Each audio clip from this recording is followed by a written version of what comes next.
But Peter Robbins is really one of the best-known investigative writers on the topic of UFOs and the implications of UFOs. He's a member of MUFON. He's spoken many, many times at MUFON symposiums. He's been involved as an investigative researcher in this topic for about 30 years. And he's also a writer, a lecturer, an activist. He is a regular feature on a lot of radio shows around the country. He's appeared as a guest and been a consultant on numerous television shows as well. His book, which is in the back of the room, is what he's probably best known for. It's called Left at East Gate. He co-authored this with Larry Warren, and this is a first-hand account of the Rumson Forest UFO incident and its cover-up and the implications of it. Peter and Larry are the only American authors that covered this story, that wrote about it, and it's one of the best and well-documented UFO events involving both British and American military, as well as British and American police, military police, and as well as the local police in the area. Peter Robbins has lectured extensively all around the United States, including at Cambridge Hospital in Boston, where he was sponsored by the Pulitzer Prize writer and winner, John Mack, the late John Mack, many of you know, who was a psychiatrist from Harvard and dealt with the abduction issue. He also has spoken at Cornell University, the Juilliard School. He's spoken at the Juilliard School and the College of Visual Arts in New York, the Royal College of Science and Technology in London. He's spoken at the University of Cardiff in Wales, the University of Hallam, also in the UK. He has also spoken at a conference on the UFO Organization of Japan in Tokyo. He's spoken several times for the Fortean Association as well in the UK. Peter was the editorial assistant for a special paper that was requested by the United Nations in 1978, which was an initiative to support the establishment of a UN UFO department. He also worked as an editorial assistant on Parliament's House of Lords in 1980 when they had a debate on UFOs. He's been an event coordinator for the Sci-Fi Channel's Alien Abduction Phenomenon. He organized the promotion and the release of Steven Spielberg's miniseries, Taken. He's been an advisor and a consultant to the city of McMinnville, Oregon, for their UFO festival. Also, the city of Roswell. Many of you know about the big UFO conferences that go on there in the city of Roswell. He's been a coordinator and organizer of that, as well as the Exeter, New Hampshire UFO Symposium, which will be happening this year, August 3rd, 4th, and 5th. If you're interested in going, it will be, I think, the 60-year anniversary, the 60-year anniversary of the Betty and Barney Hill incident. So I want to say, without further ado, I'm going to turn the floor over to Peter, but it's a real honor for me to have Peter here, being our panel moderator and introducing the other speakers. He's a top-notch, world-class ufologist, and he's going to be speaking about James Forrestal, one of our first Secretary of Defense directors. Thank you, Peter. Thank you, Jen.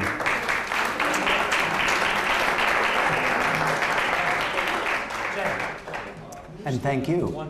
And Bob, is my remote mic turned on? Okay, thanks. Okay. Okay, before I start, I want to thank Jennifer for that ridiculously long introduction. I made it all up, but none of you know that, so. The Exeter, New Hampshire UFO Symposium is an important event and one very much worth supporting. This will be the third year that we put this event together. It is September 3rd, which is a Saturday, and if you've never been to New Hampshire or that part of New England, it's a gorgeous time of year to go. We'll have Stanton Friedman, Rich Dolan, and Kathleen Marden, who is one of ufology's great secret weapons as far as I'm concerned. She is the niece of Betty and Barney Hill, and her presentations on her relatives' experience are absolutely shattering.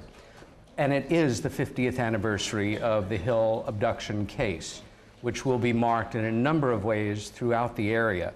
So we're particularly fortunate to have her with us at that time. The paper I want to present today is one that's very important to me. I began research on James Forrestal as a way of taking a break from the anxiety that I had gotten caught up in investigating the Rendlesham Forest incident, and have come back to the subject repeatedly over the years, updating my material on it. I did so again last year when I was able to finally get hold of the 240-page plus FBI file on our late first Secretary of Defense. I literally will have to speak at a fairly lively pace and keep my nose in my script for part of this. I'd much rather just speak extemporaneously, but there's so much that I cannot leave out. It is an extraordinary American success story and a Greek-level tragedy that rivals anything in fiction. And obviously, it's something that I feel very strongly about. For me, as a ufologist, I feel part of my responsibility is to couch as much as I can, if possible, in genuine, real, post-war American history, and make this something that sets within the parameters of real subjects that we studied in school, because so much of American history and world history is just below the surface and parallel to it. And so, in the years following World War II, James Forrestal was one of the most powerful and best-known men in the world. His hard work and planning contributed directly to our victory in World War II, and his presence and policies dominated the news from 1940 to 1949. So why has he effectively been written out of American history and struck from the national consciousness? How and why did this occur? And how did it relate to the legitimate UFO-related security concerns of the Truman White House? More to the point, did the man who President Truman charged with creating our modern Department of Defense and then named as our first Secretary of Defense take his own life, or was it taken from him? This paper, which again is highly redacted and compressed, is drawn from more than 30 sources, including diary entries, hospital records, memoirs of individuals who knew Forrestal intimately, news coverage of the time, biographies, FBI file, etc. James Vincent Forrestal was born in 1892 in the town of Matewan in Dutchess County, New York. Youngest of three brothers, his father was a contractor involved in Democratic Party politics, his mother a lay instructor at a local Catholic school.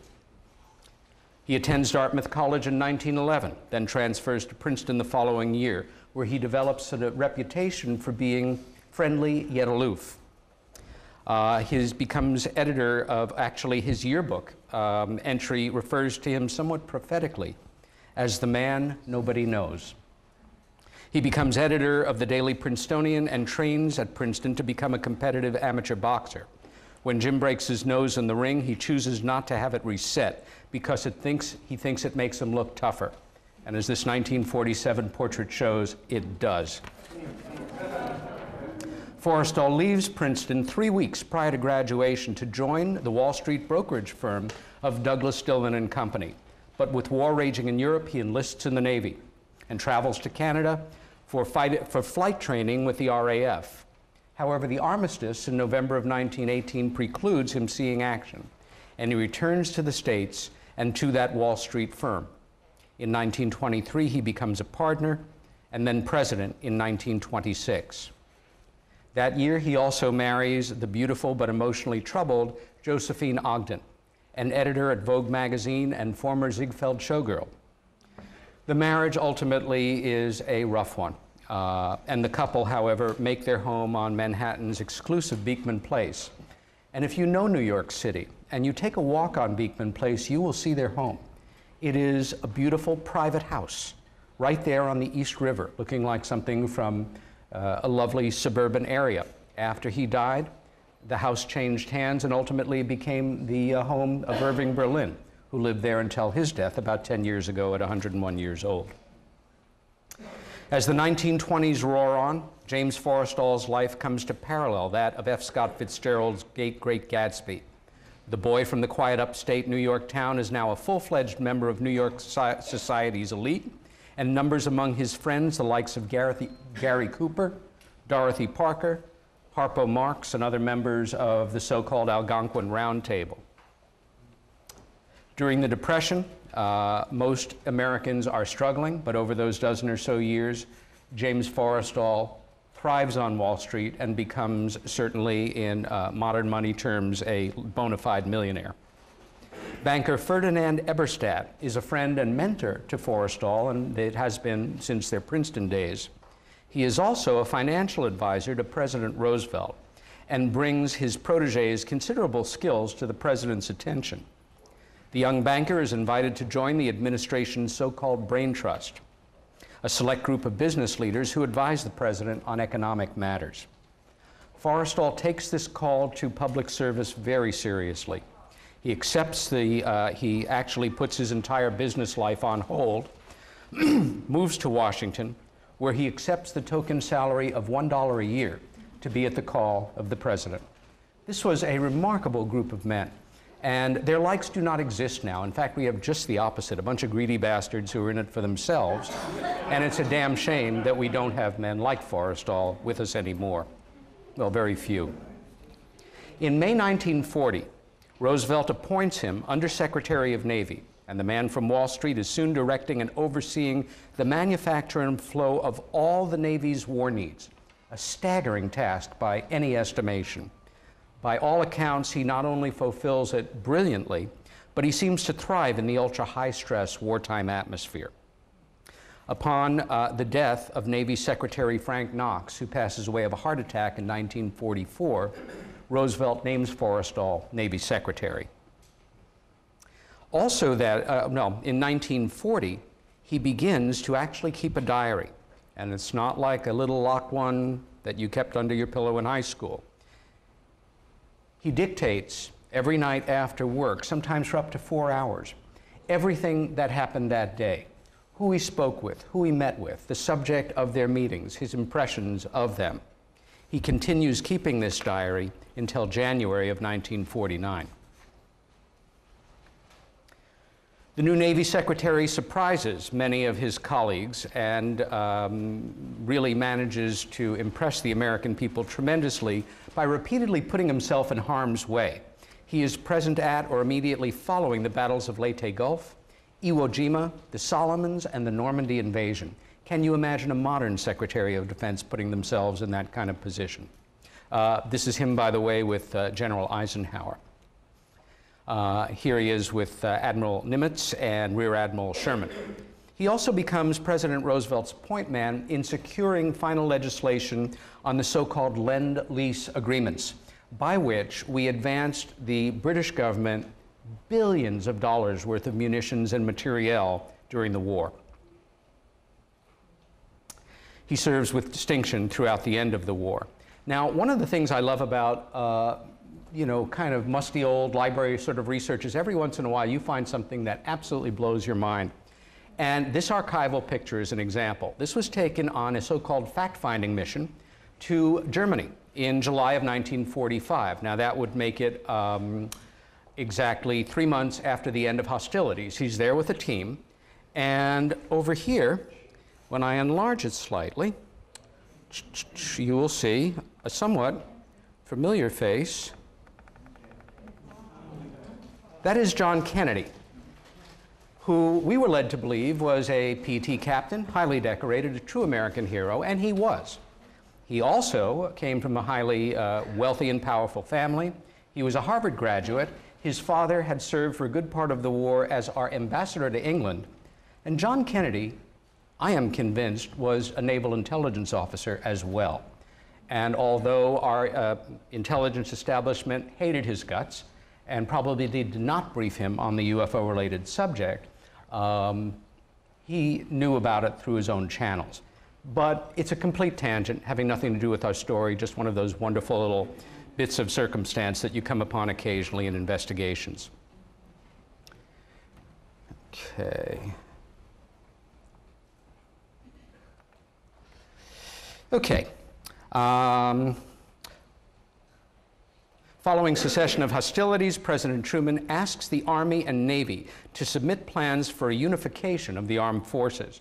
We have had up until this time, from the Revolutionary War, our so-called War Department. And a good deal of what was going on in the War Department was war between the Army and the Navy's adjunct, the Marines. And now he had a new kid on the block, the Air Force. Forrestal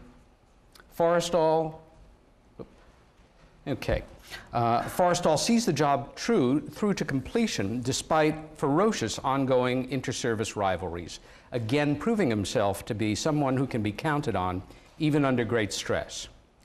However, 9 months prior to becoming Secretary of Defense, a private pilot named Kenneth Arnold sights unidentified flying objects in the Washington state sky, which becomes national and then international news overnight. A week and a half after this, something or things crash in the desert outside of a town called Roswell, New Mexico, then home to the world's only nuclear strike force. 48 hours later, the story of the flying saucer is international news. The Pentagon quickly and effectively moves to neutralize this world-shaking event and does so, and the story is covered up successfully for some decades after this.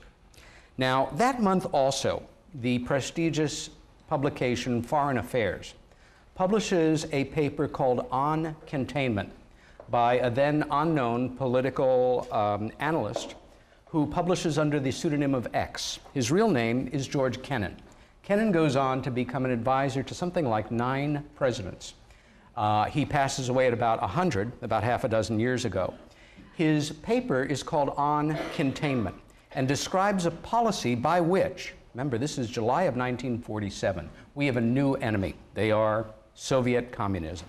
And he describes a policy by which they can be contained within their borders and establish a so-called Cold War, a new term back then.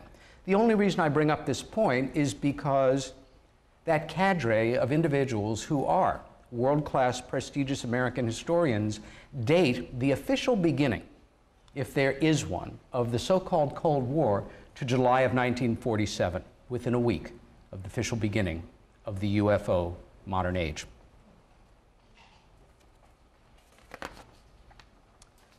And there's Joseph Stalin, our big enemy at the time. In the days and weeks which follow, the national news is filled with accounts of sightings, etc. Now, on July 26, the National Security Act is signed, and the President immediately names James Forrestal to be our first Secretary of Defense. The Act's passage also brings into existence, in 1 month, the National Security Council, the Joint Chiefs of Staff, the Central Intelligence Agency, and Dr. Vannevar Bush's Research and Development Board. Quite a month. The New York Times praises the nomination, saying his appointment, quote, is the best guarantee that could be given the unification of the services will be carried out intelligently and effectively. Now, this flowchart from the New York Times illustrates the place that the Secretary of Defense has in our defense establishment. He is front and center. He is right there with Harry Truman. The weight of the world is on his shoulders as Secretary of Defense. On September 17th, Chief Justice, to the left there, Fred Vinson, swears in the nation's first Secretary of Defense, but the ceremony is very much a last-minute affair. That afternoon, en route by battleship from a state visit to Brazil, President Truman sends a message to Washington instructing that Forrestal be sworn in immediately. No explanation is given. Shocked by the sudden decision, former Vice President and now presidential candidate Henry Wallace insists, quote, if there is a genuine emergency, the people have a right to an explanation. If there is no emergency, this action ranks as the very lowest method of breeding fear. So, was there a national emergency on September 17th, 1947? And if so, what might it have been? This alleged MJ-12 memorandum, dated the 19th of September, supplies that requisite emergency. It's titled, Examination of Unidentified Disc-like Aircraft Near Military Installation in the State of New Mexico. Now, many of us, even in the field, continue to argue and fight and debate about the validity of many of the so-called MJ-12 documents. However, one does not debate about the authenticity of Air Materiel Command's opinion concerning flying discs. It is unquestioned and dates from only 4 days after Wallace's publicly posed question. This secret memorandum, written by a future chief of the Joint Chiefs of Staff, states unequivocally, the phenomenon reported is something real and not visionary or fictitious. The new Secretary of Defense arrives at his office at the Pentagon that very same day. The Majestic 12 Group is established by a special executive order by President Truman on the following day. And although I have certain problems with quite a lot of the MJ-12 material, which may or may not be extremely sophisticated, highly generated, brilliantly composed disinformation, I accept the original MJ-12 documents, the 8-page so-called Eisenhower briefing document, and attached letter to Forrestal, dated the 24th of September, as totally authentic.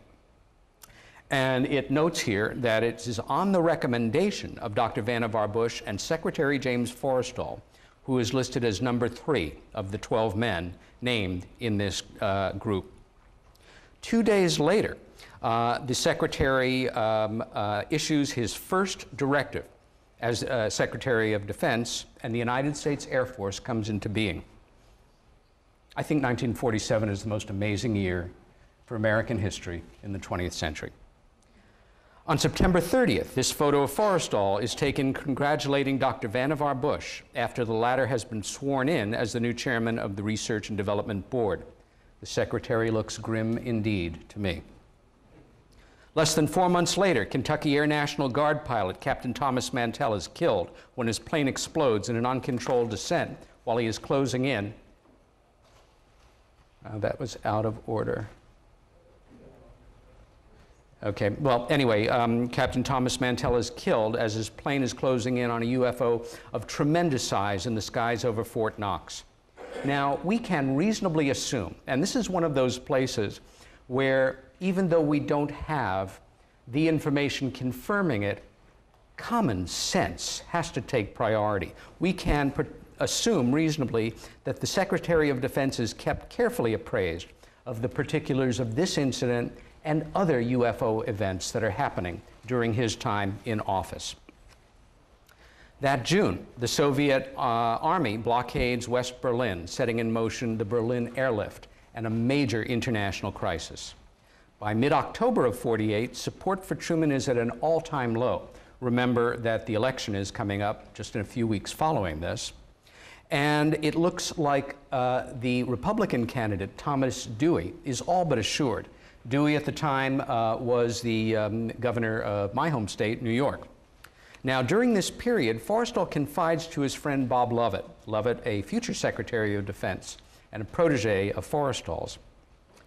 Since Dewey might be elected president, his representatives should be briefed in preparation for the possibility. Now, this is an accepted common practice among modern politicians. However, the secretary miscalculates. His common sense proposal draws the resentment of some administration officials who already resent him for being Truman's kind of closest person. And sadly, this belief gains general acceptance and becomes a sore point for Truman himself, who refuses to see Forrestal once he is re-elected, much to everyone's surprise, by quite a mandate, for someone who is already extremely anxious and very alone. Emotionally, this had to be a very rough couple of weeks. Could you repeat what the problem was? Yes, what it was as we're coming in toward the election, and all of the pundits and all of the polls are saying that Dewey is going to absolutely wipe out Truman. That Forrestal talks to his protege and says specifically, since Dewey might be elected president, his representatives should be briefed in preparation for that possibility so that the change of power will be smoother. And again, that's something that is common practice now, but at the time was seen as somewhat of a betrayal. So When the Secretary and the President do meet later in November, it's for little more than a photo op on the front lawn of Truman's Florida retreat. 2 weeks later, the top secret analysis of flying object incidents in the United States is completed by Air Materiel Command.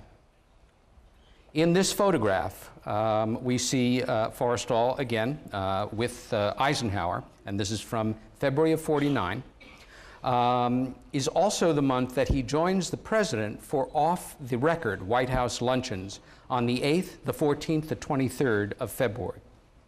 On the 16th of February, Los Alamos Laboratory hosts a classified conference on the flying disc situation with prominent military and scientific personnel in attendance. By month's end, the Air Force distributes the secret Project Sign, its most extensive technical report on the subject to date. This is a fascinating piece of American history, and whatever your interest in UFOs or not is something all Americans should read. It is an extraordinary timepiece and was quietly declassified many years ago. Now, after reviewing, and you can, like most government reports, and if you read enough of these things, some of them are just boring hyperbole and going on by some gray little guy in the government, no pun intended, just, you know, a lot of facts and stats, but every once in a while a real human voice breaks through, or somebody with real emotion. And there's several passages in this report that for me are breathtaking. It was almost like they would have been too wild to have put into the screenplay for The Day the Earth Stood Still, written a scant 2 years after this. And it goes like this. Okay. After reviewing all of the imaginable conventional explanations for the aerial unknowns, Project Sign turns its attention to the possibility of spaceships and bluntly notes, if there is an extraterrestrial civilization which can make such objects as are reported, then it is most probable that its development is far in advance of ours. Duh, that's not in there, that's me.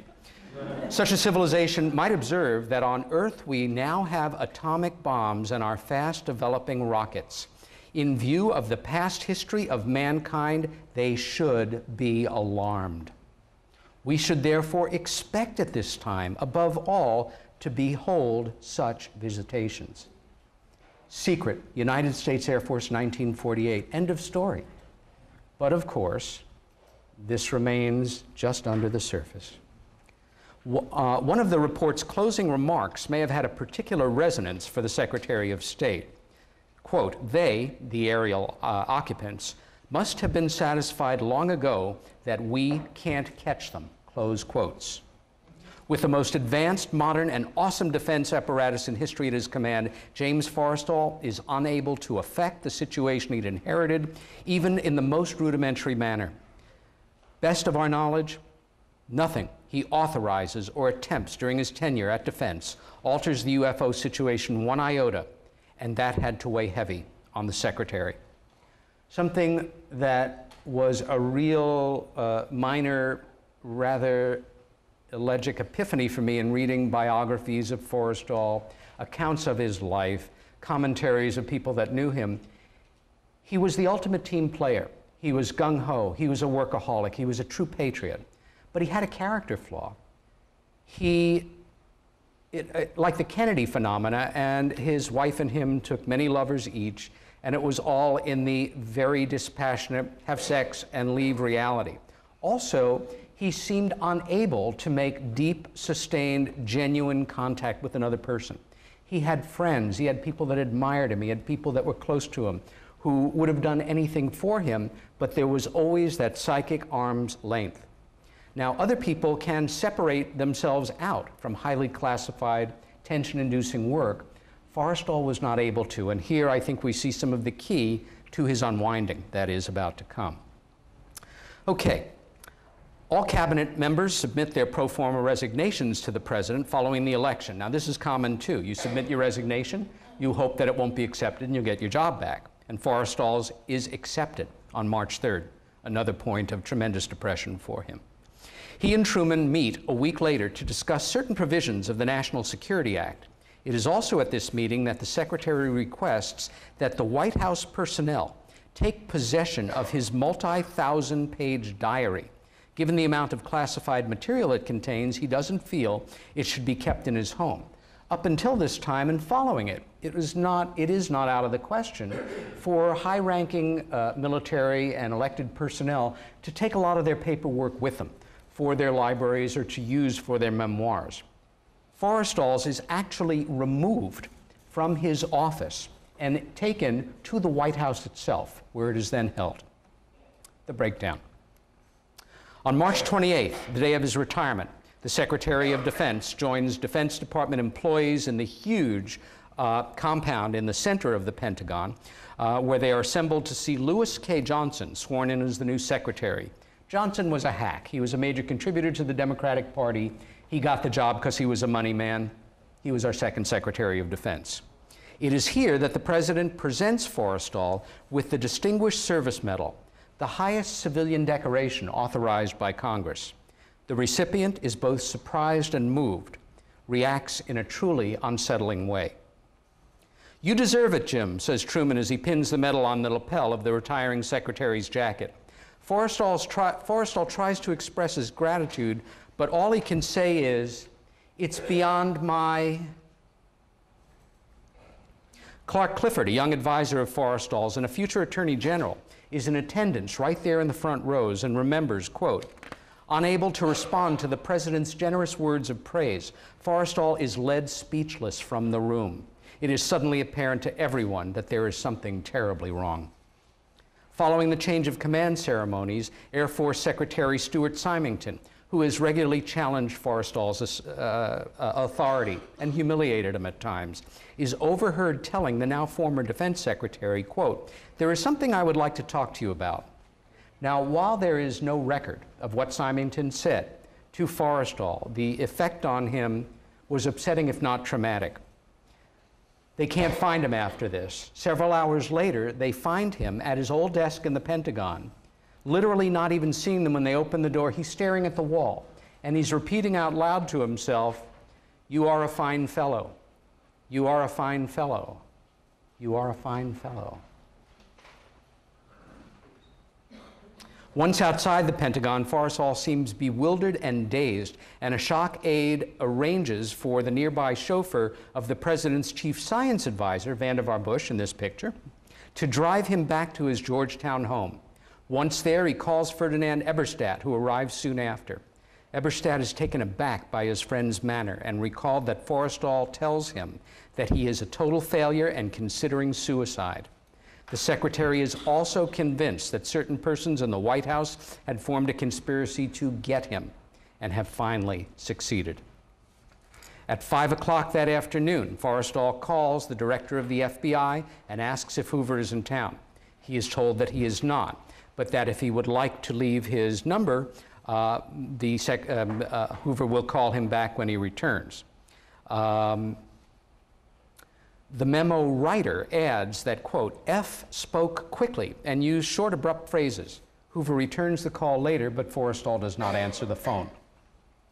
The FBI begins an immediate investigation into the Forrestal crisis, and a classified report is issued March 31st.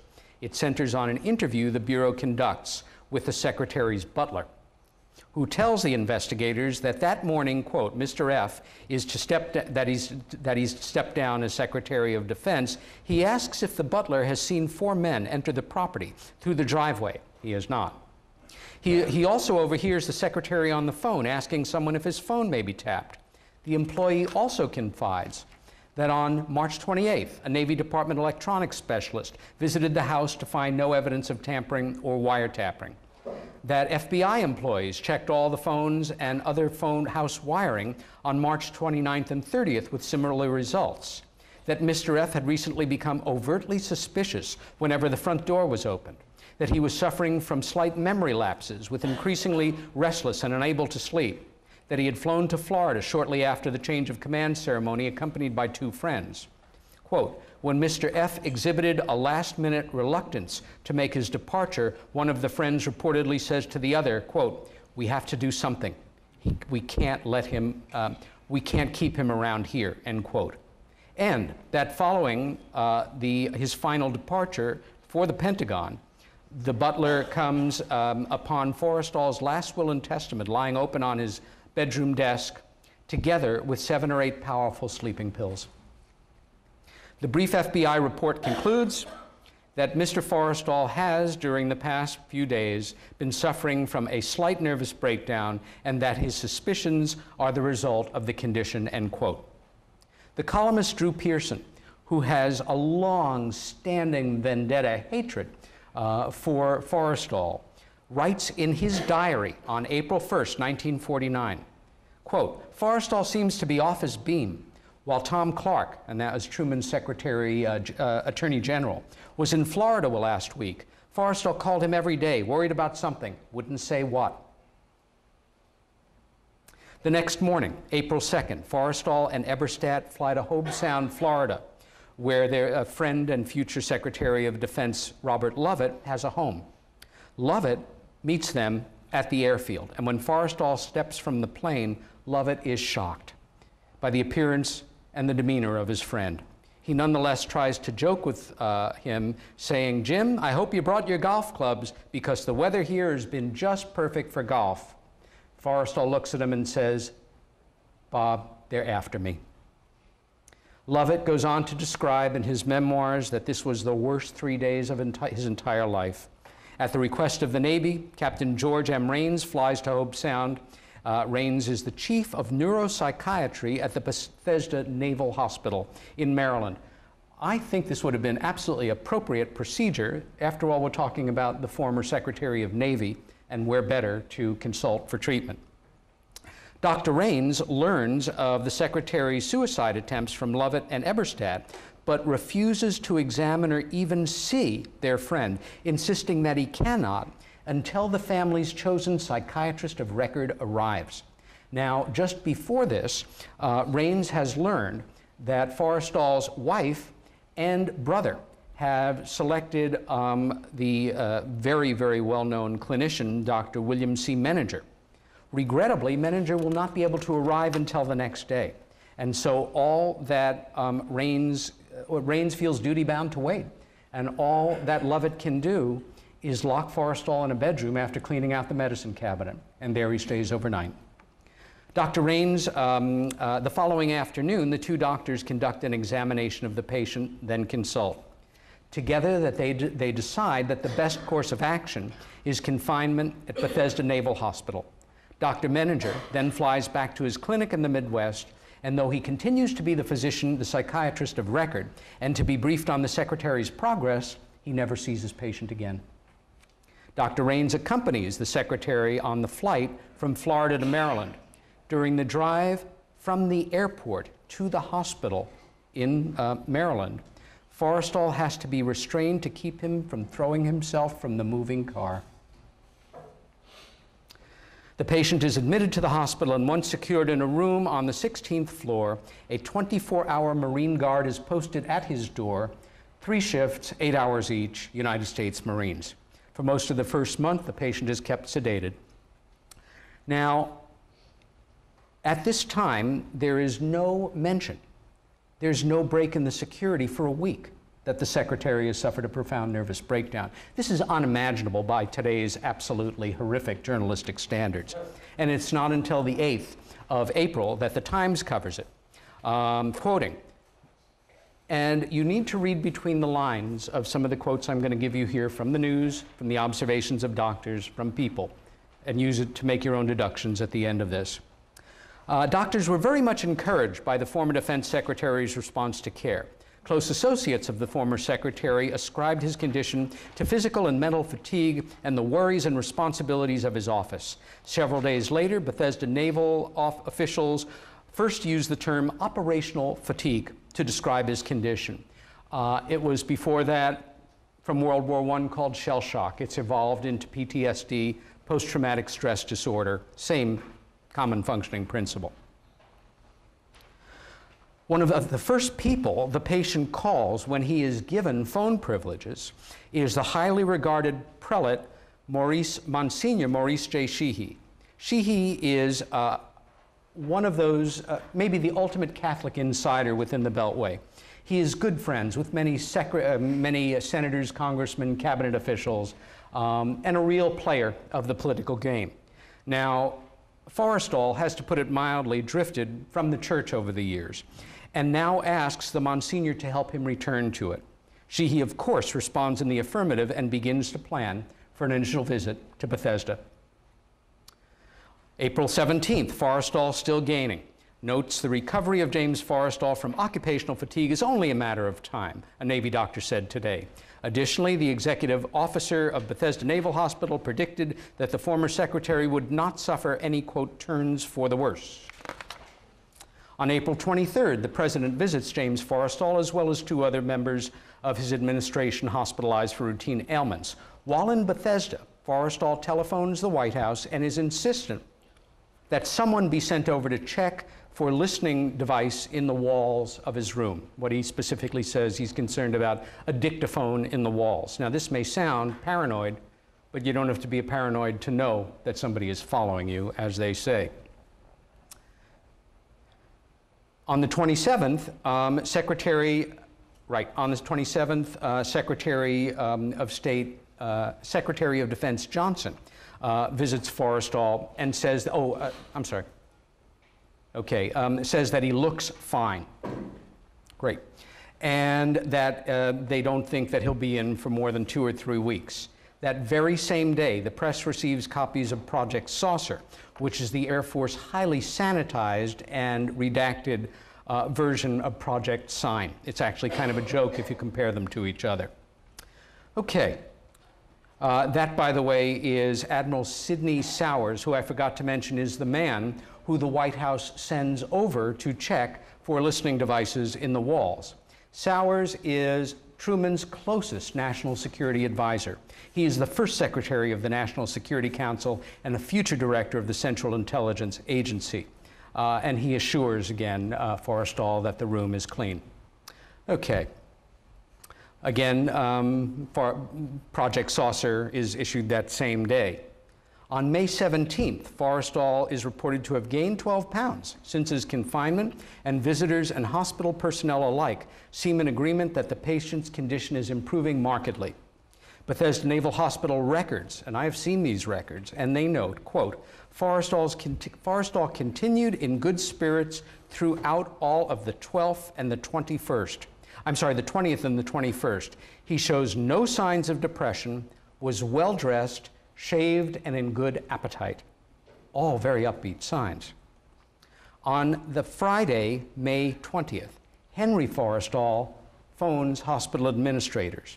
He has decided that his brother James should complete his recovery at a friend's estate, probably in nearby Maryland or Virginia, and that hospital administrators should be prepared for Henry to come by on Sunday, the 22nd, to pick up his brother.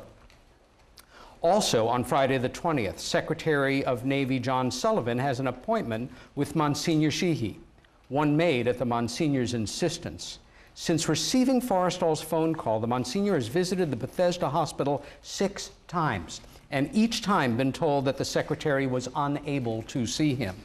Increasingly frustrated and now angry, the Monsignor has taken his case directly to the Secretary of Navy, who in turn contacts Bethesda and is given assurances that he will be able to see the patient in time. But not enough time, as it turns out. James Forrestal has 2 days left to live. Official accounts of Forrestal's death vary, but follow this basic line.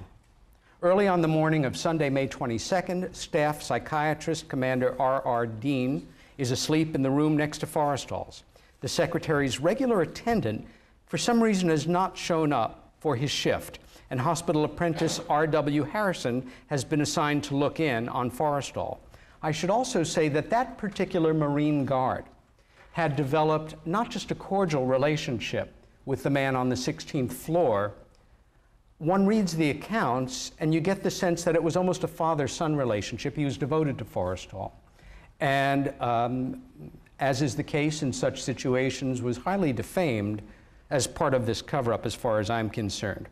So the patient looks to be sleeping at 1:30, but is awake at 1:45, again, this is in the morning, when the apprentice attendant finds him copying a Sophocles poem out of an anthology by Mark Van Doren, the poet laureate of America at the time.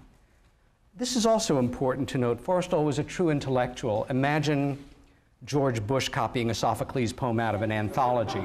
You know, it just wouldn't happen. Harrison asks the secretary if he would like a sleeping pill, but it is declined. Now, allegedly at this point, Harrison forgets to lock the door of the secretary's room and goes to report on his condition to Dean, or by another account to hospital security station on another floor, but it's really immaterial. He updates the officer in any case. He checks the room again 5 minutes later to find it empty, and a search is immediately begun of the building.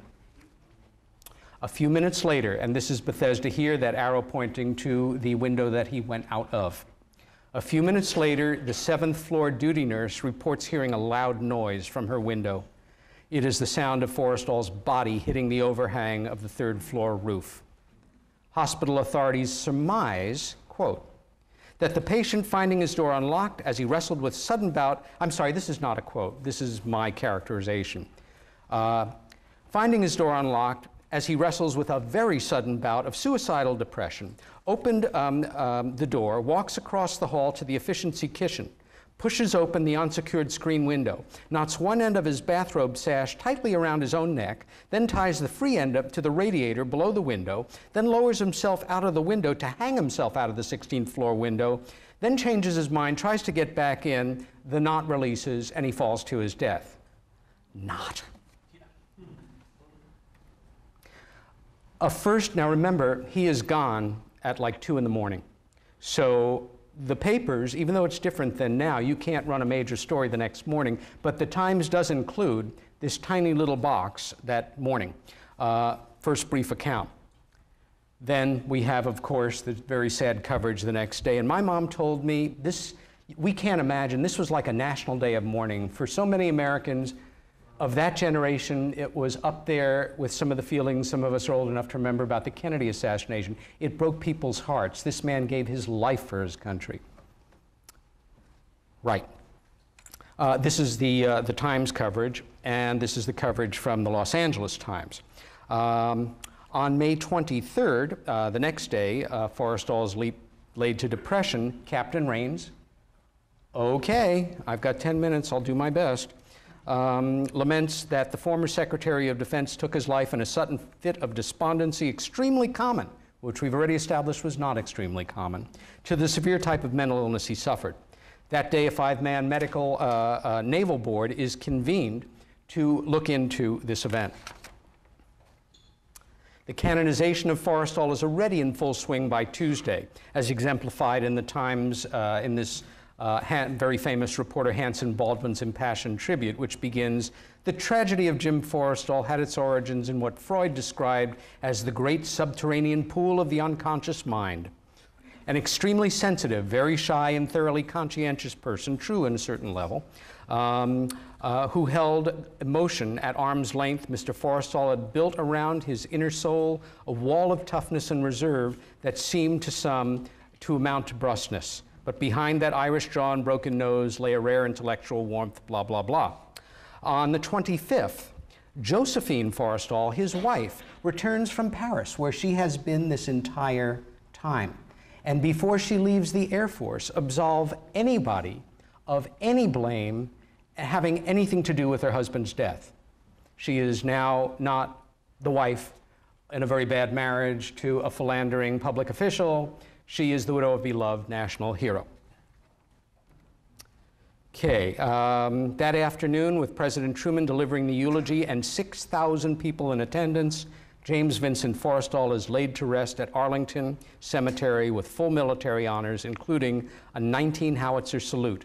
He was 57 years old and is quite promptly forgotten by Americans. I'm going to jump ahead here a bit.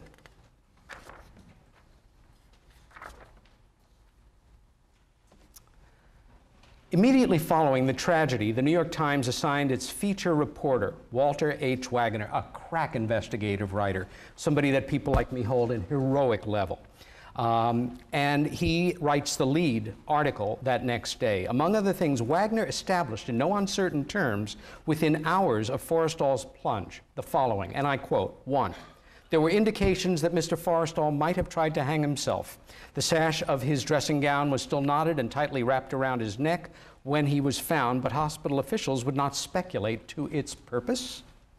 There are indications that Mr. Forrestal had copied most of a Sophocles poem from a book on hospital memo paper, but he had apparently been interrupted in his efforts. His copying stopped after he had written night of the word nightingale. There are only two reasons that one would do that. One is you need to use the restroom very badly, very quickly, and the other is you were interrupted as you were writing. Reports from the doctors and hospital authorities had indicated steady progress toward his recovery. It has been accepted that continued treatment would have brought Mr. Forrestal to complete recovery in a matter of months. And the very last line of May 23rd's lead article, quote, on the windowsill from which Mr. Forrestal jumped were marks suggesting he might have changed his mind and tried to climb back in. These kind of marks. Now, I will also insert here, and I can't back it up with this kind of research, my old friend and colleague Antonio Huneeus, who some of you have heard speak. He's an editor over at Open Minds magazine, a great guy and one of our best people in the field. When we started out 30-odd years ago in this work together, Antonio had a friend whose, I forget his name, but his father was one of the naval investigative team that went into that efficiency kitchen to do the cursory examination after the body was found.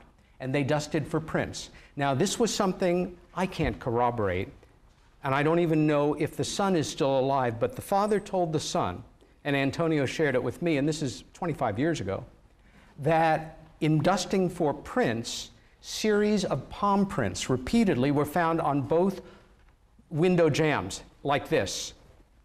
They were Forrestal's palm prints. What does that suggest to you? Somebody's pushing him out. And he's trying to not go. Thank you. Okay.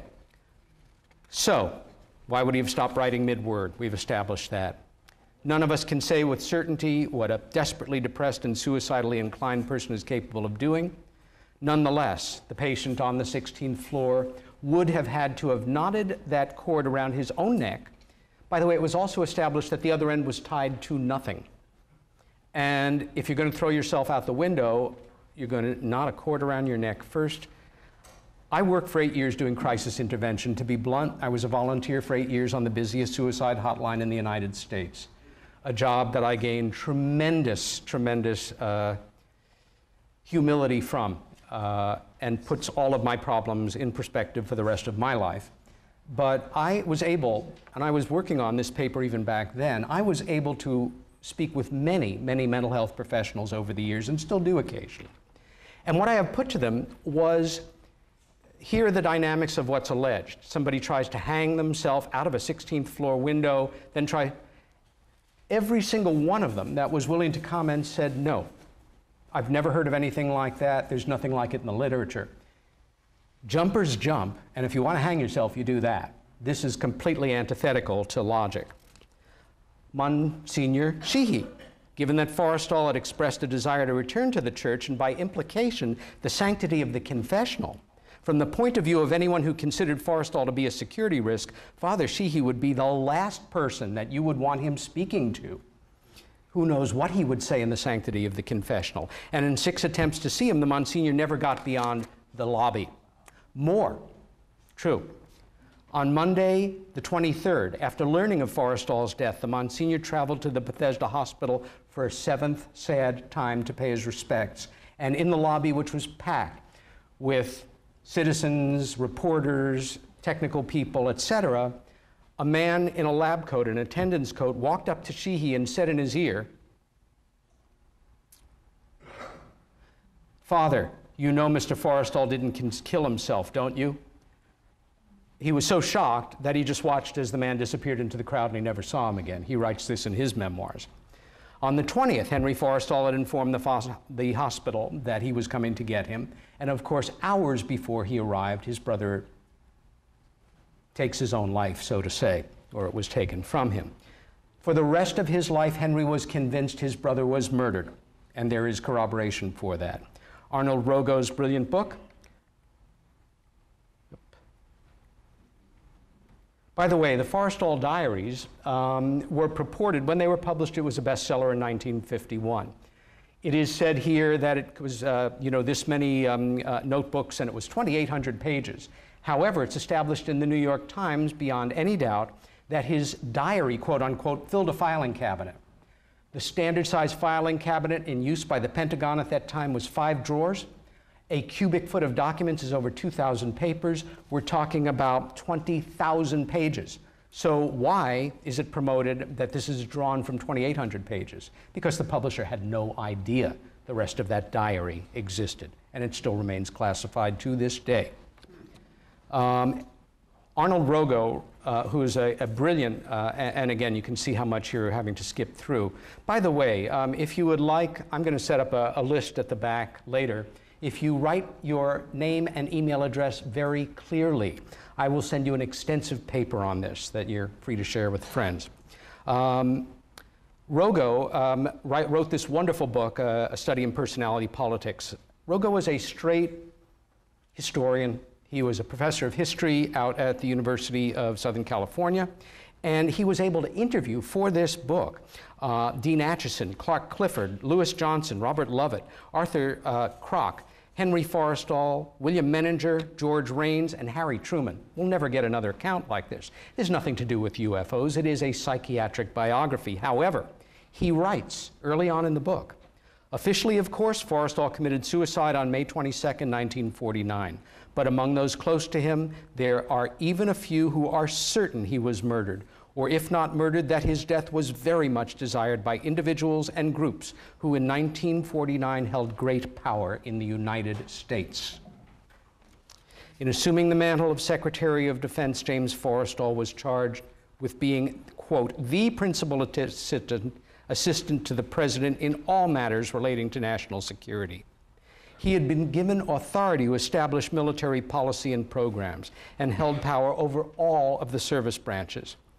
And yet, despite every conceivable effort, we can only imagine, well, it seems that he was either unable to effect any significant movement in affecting this unknown or gain any significant knowledge on it. The secretary lived at the center of a den of alpha males for nearly a decade, where hanging tough was the name of the game. He now found himself in a free fall he could never recover from.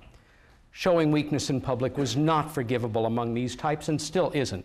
Real men did not have nervous breakdowns in 1949, and real men still don't, of course.